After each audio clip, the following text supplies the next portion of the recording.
Hello student, আমরা ত্রিকোণমিতি থেকে যে প্রবলেমটা দেখছি 2 sin square theta plus 2 cos square theta জানতে চেয়েছে এর সর্বনিম্ন মান কত হয়। আচ্ছা, এই টাইপের কাজগুলোকে আমরা কেমন করে করি দেখো। 2 sin স্কোয়ার থিটা একে আমি বাই 2 করলাম, সেই সঙ্গে যদি ইন্টু 2 করেই দিই তাতে কি হলো, 2 ক্যান্সেল হয়ে গেল, করাই যায় এভাবে। আচ্ছা, একইভাবে আমরা 2 cos স্কোয়ার থিটা সেম কাজ করি আমরা, বাই 2 ইন্টু 2 হলো। আচ্ছা, খেয়াল করে দেখো দুটোই কিন্তু পাওয়ার, যারা কিন্তু গুণ আকারে ছিল, তো আমরা এভাবে লিখতেই পারি 2 sin স্কোয়ার থিটা বাই 2। যেহেতু দুটো পাওয়ার গুণ আকারে ছিল, সূচকের নিয়মে আমরা ওটাকে হোল স্কোয়ার লিখতেই পারি, তাই না? সেম কাজ আমরা এক্ষেত্রেও করব, 2 cos স্কোয়ার থিটা বাই 2 তার হোল স্কোয়ার লিখি। আচ্ছা, আমরা এই পোর্শনটাকে যদি, এই অংশটাকে যদি আমরা এ ধরে নিই আর এটাকে যদি আমরা বি ধরে নিই, তাতে হলো কি আমাদের এর স্কোয়ার প্লাস বি স্কোয়ার। আচ্ছা, এ স্কোয়ার প্লাস বি স্কোয়ারের ফর্মুলা আমরা নিশ্চয়ই জানি, এবং খেয়াল রাখতে হবে সর্বনিম্ন মান। তো সেক্ষেত্রে কিন্তু আমরা এই ফর্মুলাটা ব্যবহার করব, এ স্কোয়ার প্লাস বি স্কোয়ার এর জন্য সর্বনিম্ন মানের ক্ষেত্রে এ মাইনাস বি তার হোল স্কোয়ার প্লাস 2ab, যেহেতু সর্বনিম্ন তাই জন্য এক্ষেত্রে বিয়োগটা আনতে হয়।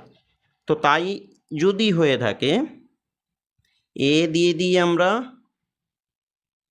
এ দিলাম, মাইনাস বি বলতে এইটা ছিল, বি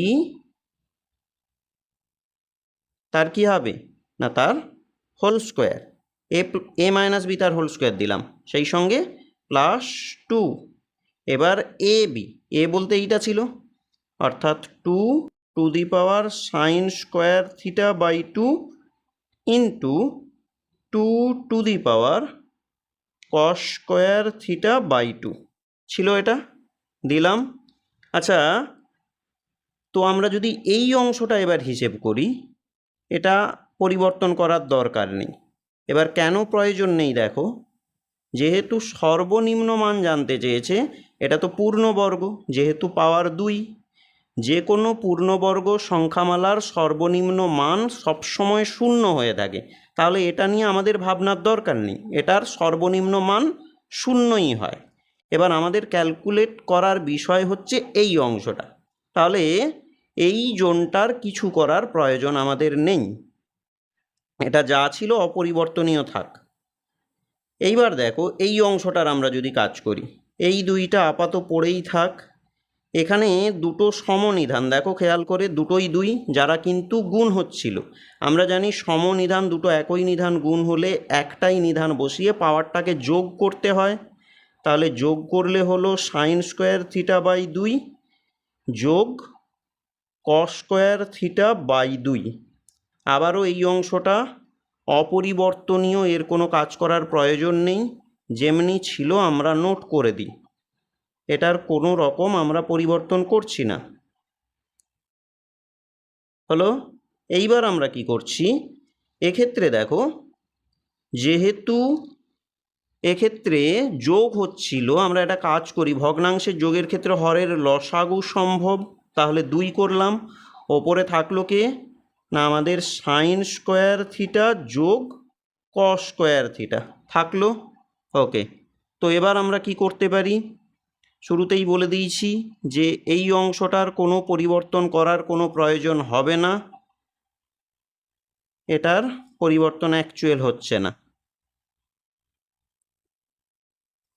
এইবার দেখো খেয়াল করে, অ্যাকচুয়াল এখানে সাইন স্কোয়ার থিটা যোগ কস স্কোয়ার থিটা, আমরা জানি কি সাইন স্কোয়ার থিটা যোগ কস স্কোয়ার থিটা 1 হয়ে থাকে, তাই না? তাহলে এটা 1 বাই 2 মানে কত, হাফ হচ্ছে, তাহলে 2 ইন্টু 2 ½ হলো, তাই। আচ্ছা, এবার আমরা কি করতে পারি, 2 sine square theta sin square theta by 2 এই অংশটা কিন্তু অপরিবর্তনীয়, cos স্কোয়ার থিটা বাই 2 তার হোল স্কোয়ার। এবার একটা কাজ করো, 2 ইন্টু অ্যাকচুয়াল সূচক পাওয়ারটা দেখো হাফ আছে, তাহলে সেক্ষেত্রে রুট আনাই যায়, হয়ে গেল।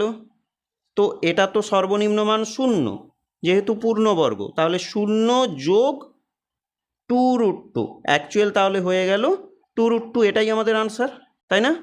তো যেহেতু পূর্ণবর্গ সংখ্যামালার সর্বনিম্ন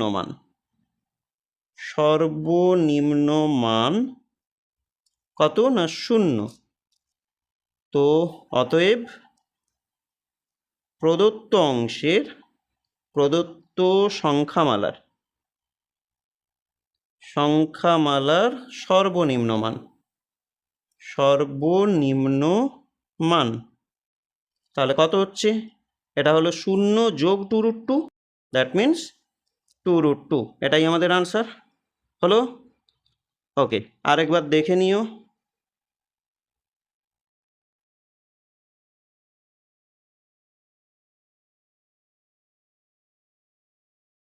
এইরকম গাণিতিক সমস্যার সমাধান পেতে চ্যানেলটিকে সাবস্ক্রাইব করে রেখো এবং ভিডিওটি ভালো লাগলে অবশ্যই একটা লাইক করে দিও। চলো, টাটা।